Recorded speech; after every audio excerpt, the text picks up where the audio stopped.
नमस्ते। तो चलिए आज बात करते हैं बंगाल की एक ऐसी लोक कथा की जो सिर्फ डराती नहीं है बल्कि उन आवाज़ों की चीखें सुनाती है जिन्हें हमेशा के लिए चुप करा दिया गया।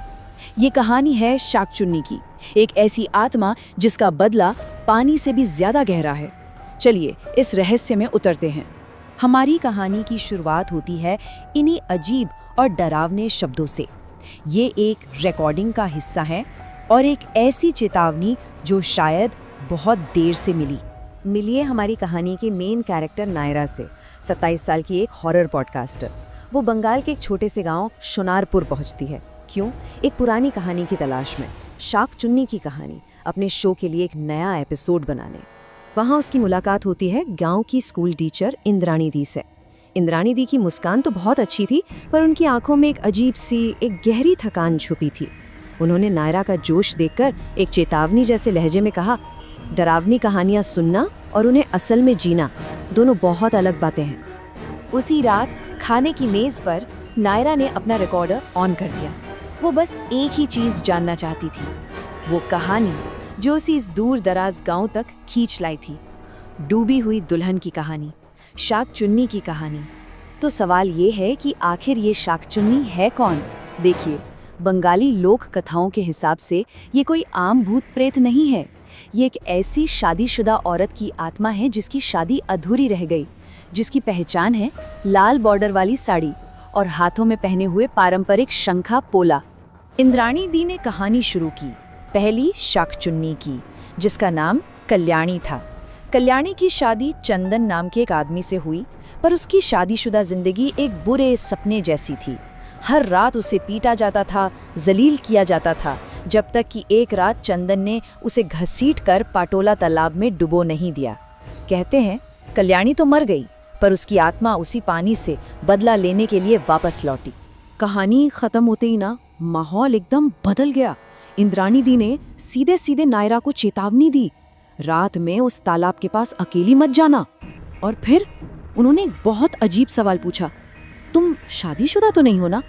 और बस यहीं पर नायरा से एक बहुत बड़ी गलती हो जाती है। वो इंद्राणी दी से झूठ बोल देती है, मैं सिंगल हूँ दी, कोई चिंता नहीं। जबकि सच ये था कि 2 साल पहले उसने चुपके से कोर्ट मैरिज की थी और 1 साल बाद तलाक भी हो गया था। उसे लगा कि बिना किसी रस्म की हुई शादी उसे शादीशुदा तो नहीं बनाती है ना। उस रात जाहिर है नायरा रुकी नहीं। चेतावनी को अनदेखा करके वो अपना रिकॉर्डर लेकर पाटोला तालाब पहुंच गई। वहां पानी में उसे एक पल के लिए लाल किनारे वाला कपड़ा सा दिखा और फिर ऐसा लगा जैसे कोई धुंधली परछाई उसे देख रही हो। वो डर गई और फौरन वहां से लौट आई। जब वो कमरे में वापस आई और अपना बैग खोला तो एक बड़ी अजीब चीज हुई। उसने से 2 चूड़ियां लुढ़क कर बाहर निकली, एक सफेद शंख और एक लाल पोला। उन्हें छूते ही नायरा कांप उठी। वो चूड़ियाँ बर्फ की तरह ठंडी थीं, जैसे अभी अभी तालाब के पानी से निकाली गई हों। नायरा का दिमाग घूम गया कि ये उसके बैग में आई कैसे। और तभी दरवाजे पर इंद्राणी दी खड़ी थी। जैसे ही उनकी नज़र नायरा के हाथ में रखी उन चूड़ियों पर पड़ी, उनका चेहरा डर से एकदम सफ़ेद पड़ गया। जब नायरा ने अपनी टूटी हुई शादी का सच बताया ना, तो इंद्राणी दी की आंखों में खौफ साफ दिख रहा था। उन्होंने कांपती हुई आवाज में कहा, शाकचुन्नी के लिए तलाक का कोई मतलब नहीं होता। उसकी नज़र में तुम आज भी एक सुहागिन हो। उसी रात नायरा को एक बहुत ही भयानक सपना आया। उसने देखा कि वो खुद कल्याणी है और उसका पति उसे पानी में डुबो रहा है। और तालाब की गहराइयां से एक आवाज़ ने उससे पूछा, तू भी धोखा देगी? अगले दिन इंद्राणी दी उसे मंदिर ले गई। वहाँ पुजारी हराधन पंडित ने उसकी कलाई पर एक लाल धागा बांधा। लेकिन उसी शाम पंडित ने उसे एक खास पूजा के लिए तालाब पर बुलाया, जो असल में एक जाल था। आधी रात को तालाब के किनारे पंडित का असली भयानक इरादा सामने आया। उसने नायरा से कहा, तुम बस एक जरिया हो। हम कल्याणी की आत्मा को तुम्हारे शरीर में बुलाएंगे और फिर उसे इस कलश में कैद कर लेंगे। तुम्हें बस थोड़ी देर का दर्द सहना होगा। जैसे ही पंडित ने मंत्र पढ़ने शुरू किए, नायरा के कानों में बहुत सी औरतों की दर्द भरी फुसफुसाहटें गूंजने लगी। ये सिर्फ कल्याणी की आत्मा नहीं थी, बल्कि उन सभी औरतों की आत्माएं थी जिन्हें चुप करा दिया गया था। और बस यहीं से कहानी पूरी तरह पलट जाती है। नायरा का डर अब एक ऐसे गुस्से में बदल जाता है जो सिर्फ उसका नहीं था, जो शिकार थी अब वो शिकारी बनने वाली थी।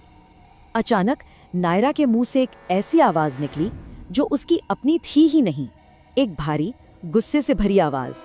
उसने सीधे पंडित पर आरोप लगाया, तो असली दानव तुम हो हराधन। तुमने हमारी कहानियों का इस्तेमाल औरतों को डराने और उन्हें काबू में रखने के लिए किया। ठीक उसी पल तालाब का पानी जैसे उबलने लगा और उसमें से शाकचुन्नी ऊपर आई, पर उसका कोई एक चेहरा नहीं था।